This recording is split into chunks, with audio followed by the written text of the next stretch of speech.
Assalamualaikum warahmatullahi wabarakatuh. Innal hamdalillah nahmaduhu wa nasta'inu wa na'udzubillahi min syururi anfusina wa min sayyiati a'malina. May yahdihillahu fala mudhillalah wa may yudlilhu fala hadiyalah. Asyhadu an la ilaha illallah wahdahu la syarikalah wa asyhadu anna Muhammadan abduhu wa rasuluh. Pertama-tama marilah kita bersyukur kepada Allah Subhanahu wa taala karena Allah telah memberikan banyak sekali nikmat, dari nikmat iman, Islam, nikmat ilmu dan amal, dan nikmat kasih sayang orang tua terhadap kita. Itu semua adalah Allah yang memberikan kita. Maka kita jangan sekali-kali lupa bersyukur terhadap Allah, karena apabila Allah telah berfirman, apabila kamu bersyukur, aku akan memberikan nikmat, dan apabila kufur, azabku sangat pedih.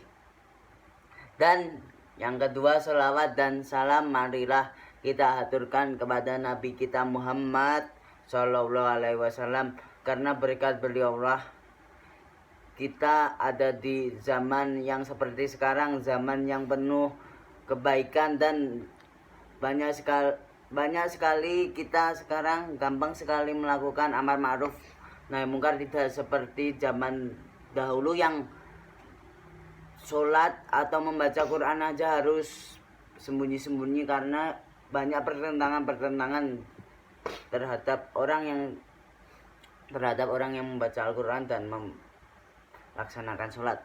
Ya, saya Muhammad Irsyad, kelas 6 IPS 1 Madrasah Muallimin Yogyakarta, pada video kali ini akan beramar ma'ruf nahi mungkar dan memberikan pelajaran tentang pendidikan agama Islam atau lebih dikenal PAI. Ya, langsung saja kita akan membahas tentang taat. Apakah taat? Apakah hati-hati dan teman-teman sekalian ini paham arti kata taat? Kalau paham, saya kasih waktu 5 detik. Yang bisa menjawab dapat hadiah permen.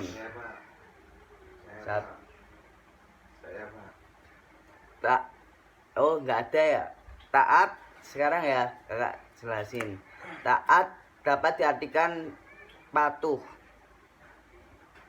Dengan kata lain, upaya untuk selalu mengikuti petunjuk Allah dengan cara melaksanakan perintah dan menjauhi larangannya.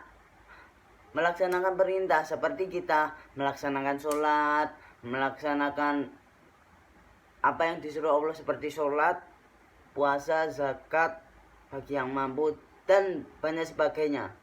Menjauhi larangannya seperti kita dilarang membentak orang tua walaupun dengan kata dilarang meninggalkan sholat 5 waktu, dan banyak sekali larangan-larangan yang tidak bisa saya sebutkan satu persatu karena sempitnya waktu pada video kali ini. Ketaatan seseorang kepada Allah sangat bergantung kepada keimanannya. Semakin kuat imannya, maka semakin taat kepada Allah Subhanahu wa taala. Kalau taat kepada Allah Subhanahu wa taala, kita juga harus taat kepada Rasulullah Sallallahu Alaihi Wasallam. Firman Allah yaitu A'udzubillahi minasyaitonirrajim. Bismillahirrahmanirrahim. Ya ayyuhalladzina amanu atiiullaha wa atiiur rasula wa ulal ala amrikum.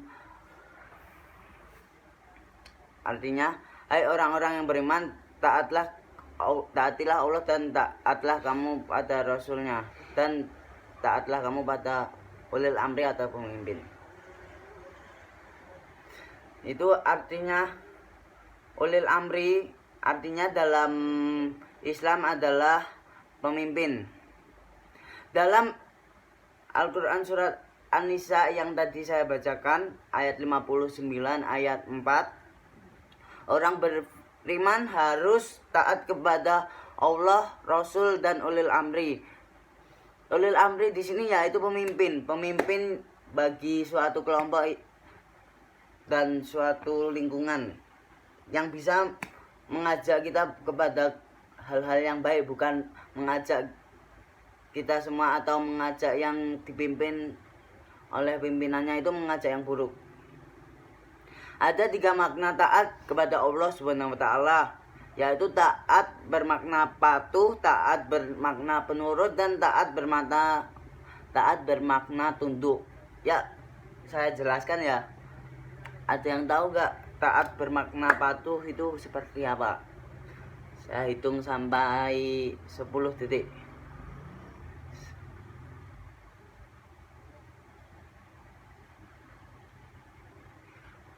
Oh, kelamaan ya, saya hitung sampai 8 aja. Ya, kalau tidak ada saya jelaskan. Taat bermakna patuh adalah mematuhi perintah Allah Subhanahu wa taala dan menjauhi larangannya. Perintah Allah seperti contoh sholat, puasa, menunaikan zakat. Sementara itu larangannya Allah seperti meminum alkohol, meninggalkan sholat fardu, berjudi, dan mengambil hak-hak orang lain.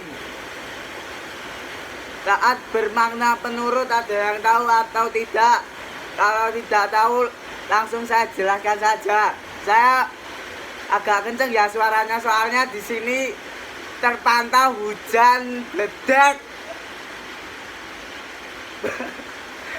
Lah ngapusi lur.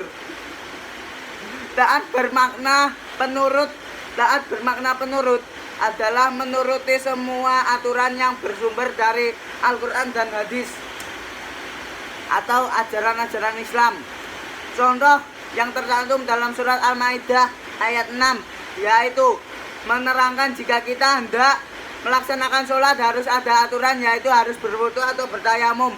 Karena kenapa kita boleh bertayamum? Karena kalau kita ada halangan seperti kita sakit, tangan kita sakit sininya terkena air tidak bisa, kita boleh bertayamum. Atau kalau tidak ada air kita bisa bertayamum. Ada yang tahu caranya tayamum toh? Caranya nggak bisa saya sebutin karena saya di sini membahas soal taat, tidak tata cara tayamum dan berwudu. Yang ketiga, tata cara bermakna tata cara taat bermakna tunduk. Ada yang tahu gak? Saya hitungin sampai 3 aja. Yuk, 1, 2, 3. Taat bermakna tunduk adalah tunduk terhadap qada dan qadar yang datangnya dari Allah Subhanahu wa taala. Seperti kita tunduk bahwa Allah Subhanahu wa taala menetapkan manusia hanya boleh beribadah kepada Allah. Itulah mengapa kita harus menyembah Allah, karena Allah adalah satu-satunya Tuhan di dunia ini, tidak ada yang lain. Pada paham toh? Contoh taat dan meneladannya. Contoh taat kepada Allah Subhanahu wa taala. Kita sebutkan saja satu persatu ya. Kakak sebutin dari 1 sampai 10 kira-kira. Contoh taat kepada Allah Subhanahu wa taala ada 10 yang bisa saya sebutkan. Yaitu soalnya kalau banyak-banyak enggak cukup waktunya. Menunaikan zakat atau zakat fitrah atau zakat mal atau sebagian harganya di jalan Allah. Pertama, kedua berpuasa di Ramadan, ketiga sholat fardu tepat waktu, keempat melaksanakan ibadah haji bagi yang mampu. Ada yang bisa jawab lagi gak? Apa? Ayo sebutin. Ada yang bisa gak? Kalau gak bisa sampai 5 aja. Kelima, berbakti kepada orang tua. Keenam, menjaga sopan santun kepada guru atau yang lebih tua. Ketujuh, beramal saleh. Kakak sebutin. Perilaku taat dalam kehidupan sehari-hari. Ketaatan terhadap Allah, Rasul, dan ulil amri merupakan hal yang baik teruntuk amal ibadah kita. Karena apa? Karena taat itu kita bisa mendapatkan pahala.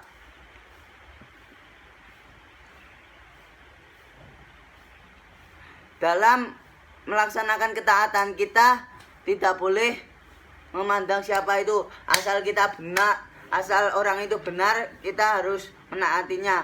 Jangan sampai semena-mena dia pemimpin terus dia semena-mena nyuruh kita minum minuman keras, nyuruh kita berjudi. Jika ada orang yang seperti ulil amri seperti itu, dilawan, jangan sampai ditaati karena itu membuat kita menjadi masuk neraka. Ora, ono yo.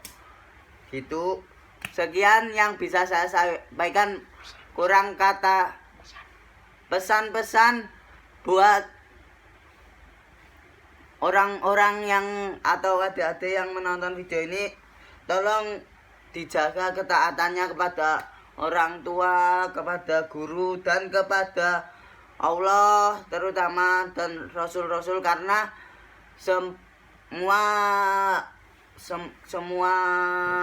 amal baik dan amal buruk kita pasti akan dipertanggungjawabkan di akhirat kelak. Itu pesan saya, walaupun pesannya agak nggak terlalu bagus, tapi itu penting sekali. Demikian yang bisa saya sampaikan.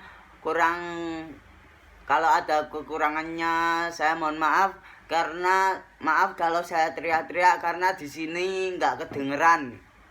Soalnya hujan deras, Mak. Demikian yang bisa saya sampaikan. Wassalamualaikum warahmatullahi wabarakatuh. Waalaikumsalam.